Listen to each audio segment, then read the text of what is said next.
আসসালামু আলাইকুম। ভাবুন, আজ রাতে আপনি ঘুমাতে গেলেন, কিন্তু ঘুম থেকে উঠে দেখলেন আপনার পরিচিত মানুষগুলো আর কেউ বেঁচে নেই।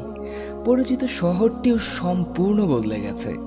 আর আপনার হাতে থাকা সাধারণ একটি মুদ্রা দেখে সবাই অবাক হয়ে বলছে, এইটা কি? কারণ আপনি এক রাত নয়, বরং ঘুমিয়েছিলেন ৩০০ বছরেরও অধিক সময়।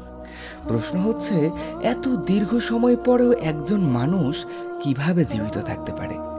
আর সেই অন্ধকার গুহার ভিতরে কি ঘটেছিল?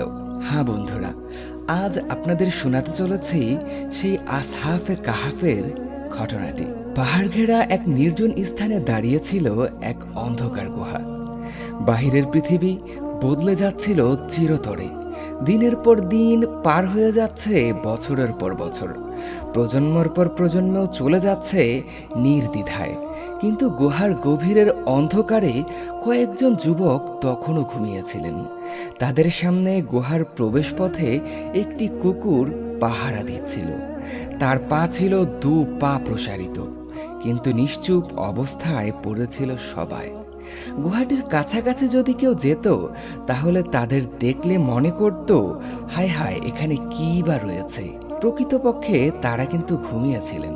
গুহাবাসীদের কাছে হয়তো সময়টা থেমেছিল, অথচ গুহার বাহিরে কেটে যাচ্ছিল শতাব্দীর পর শতাব্দী।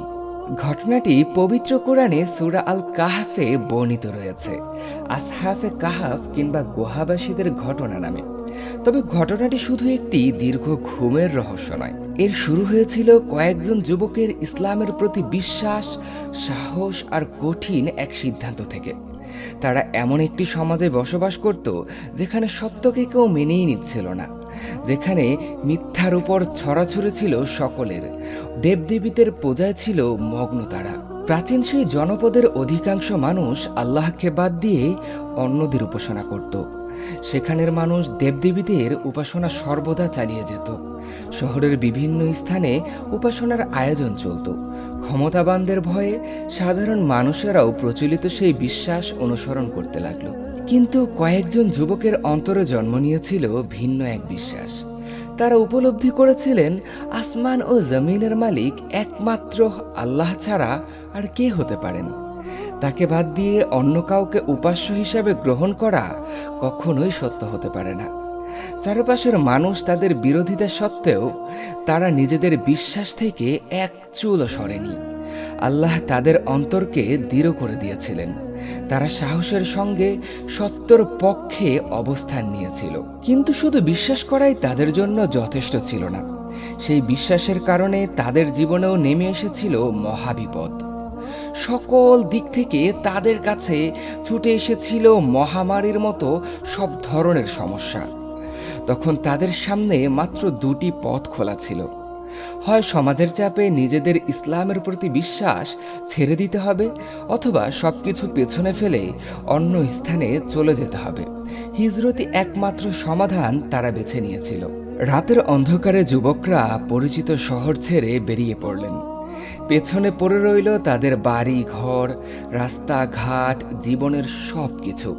সামনে ছিল শুধুমাত্র অন্ধকার পাহাড়ি রাস্তা আর অনিশ্চিত ভবিষ্যৎ। তারা জানতেন না কোথায় গিয়ে থামবেন, তারা জানতেন না কোথায় তাদের গন্তব্য, কিন্তু তারা বিশ্বাস করতেন আল্লাহ তাদের জন্য একটি না একটি পথ অবশ্যই তৈরি করে দিবেন। দীর্ঘ পথ অতিক্রম করার পর তারা ক্লান্ত হয়ে পড়েছিলেন।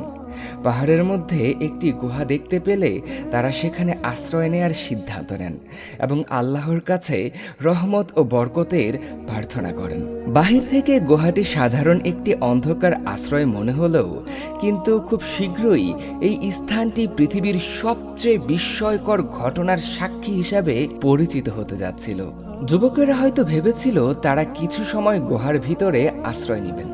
পরিস্থিতি যখন শান্ত মনে হবে, তখন তারা আবারও বেরিয়ে পড়বেন অনিশ্চিত এবং অজানা কোনো স্থানের উদ্দেশ্যে। কিন্তু আল্লাহ তাদের জন্য চমৎকার এক ব্যবস্থা যে করে রাখবেন তারা ভাবেননি। গুহার মধ্যে প্রবেশ করার পর ধীরে ধীরে তাদের চোখ বন্ধ হয়ে এল। এরপর শুরু হলো এক রহমতের অবিশ্বাস্য ঘুম। গুহার ভিতরের কোলাহল ধীরে ধীরে থেমে গেল। একে একে সব যুবক গভীর ঘুমে আচ্ছন্ন হয়ে পড়লেন। একটি রাত পার হলো, তাদের ঘুম ভাঙল না। সূর্য উঠল, আবার সূর্য অস্ত গেল। তারপর আরেকটি দিন চলে গেল। এভাবে চলে গেল 1 মাস, 1 বছর, 100 বছর। কি ভাবছেন 100 বছর পরে ঘুম ভেঙে গেছে? না, দীর্ঘ ঘুমের মধ্যে আল্লাহ তাদের দেহ ডান ও বাম দিকে ঘুরিয়ে দিতেন, আর তাদের কুকুরটি গুহার প্রবেশপথে সামনে 2 পা প্রসারিত করে পড়ে থাকত।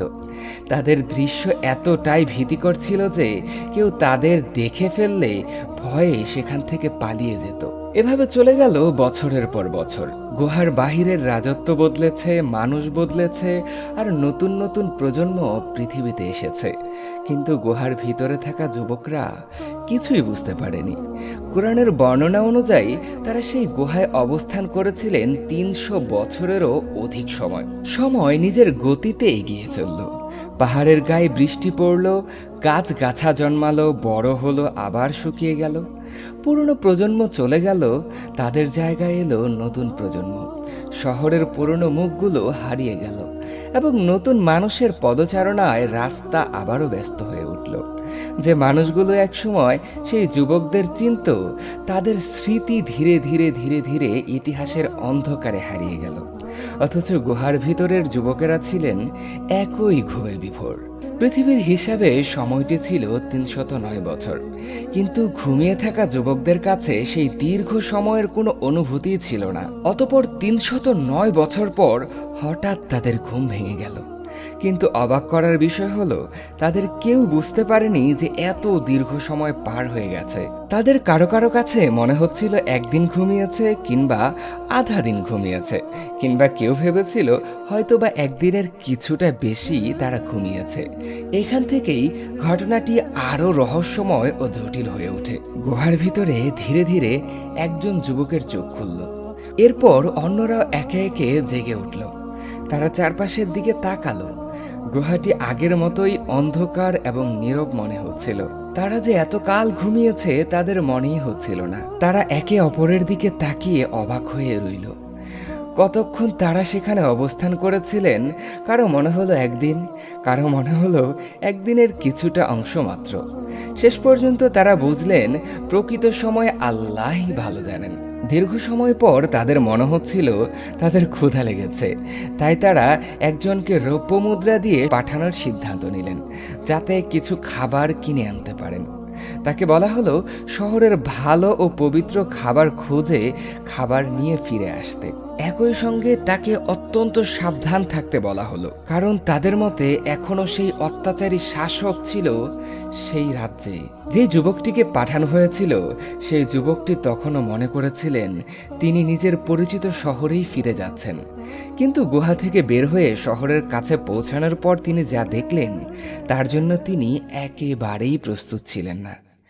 পৃথিবীর পরিচিত সকল কিছুই যেন বদলে গেছে। পাহাড় থেকে নেমে যুবকটি ধীরে ধীরে শহরের দিকে এগিয়ে গেলেন। দূর থেকে শহরটি পরিচিত মনে হলেও যতটা কাছে যাচ্ছিল তার ততটাই বিভ্রান্তি বাড়তে লাগলো। রাস্তাঘাট বদলে গেছে, মানুষের পোশাক তার কাছে অপরিচিত। যেসব মুখ তিনি খুঁজছিলেন তাদের কাউকে দেখা যাচ্ছিল না। অন্যদিকে শহরের মানুষ তার পুরনো পোশাক এবং অস্বাভাবিক আচরণ দেখে বিস্ময়ের সঙ্গে তাকাচ্ছিল। যুবকটি খাবার সংগ্রহ করার জন্য বাজারে গেলেন।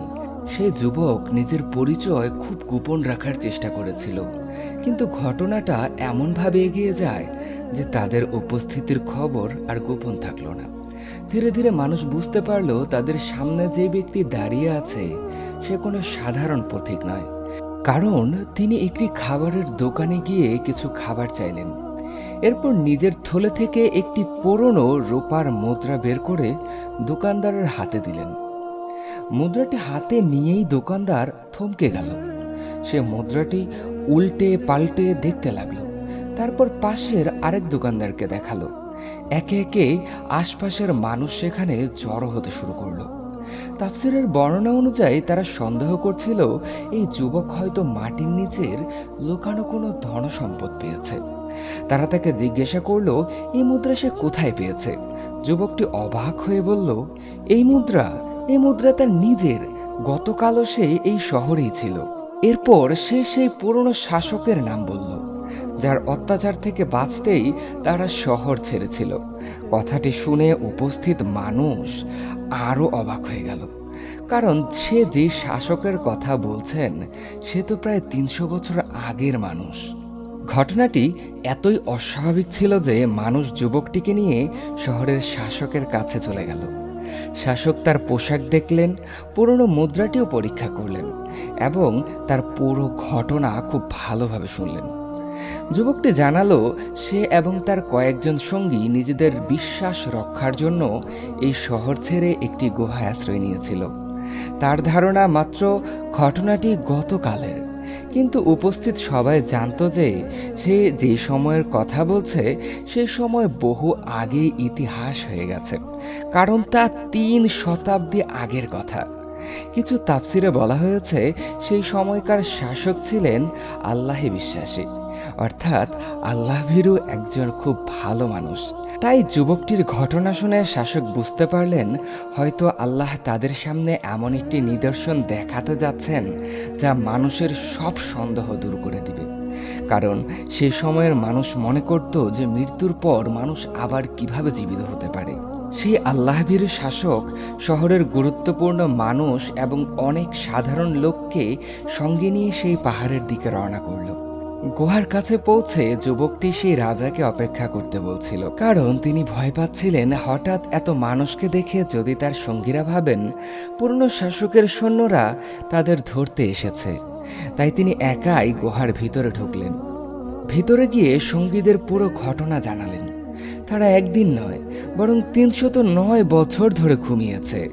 যে শাসককে তারা ভয় পাচ্ছিলেন তিনি অনেক আগেই মারা গেছেন। শহর বদলে গেছে, মানুষ বদলে গেছে, আর এখন মানুষ আল্লাহ ভীরু।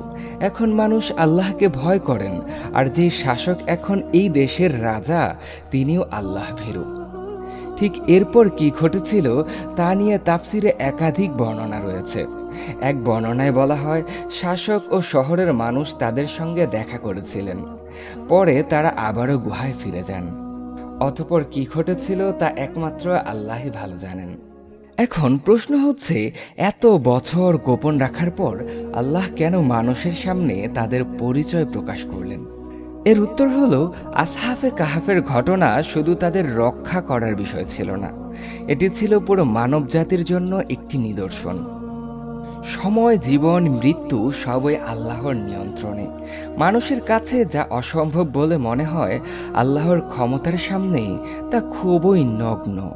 আশা করি শত শত বছরের পুরনো আসহাফে কাহাফের এই সত্য ঘটনা আপনাদের ভালো লেগেছে। যদি ভালো লেগে থাকে এই চ্যানেলটি সাবস্ক্রাইব করতে ভুল করবেন না, এবং যদি সম্ভব হয় লাইক করে দিবেন। ধন্যবাদ। আসসালামু আলাইকুম ওয়া রাহমাতুল্লাহ।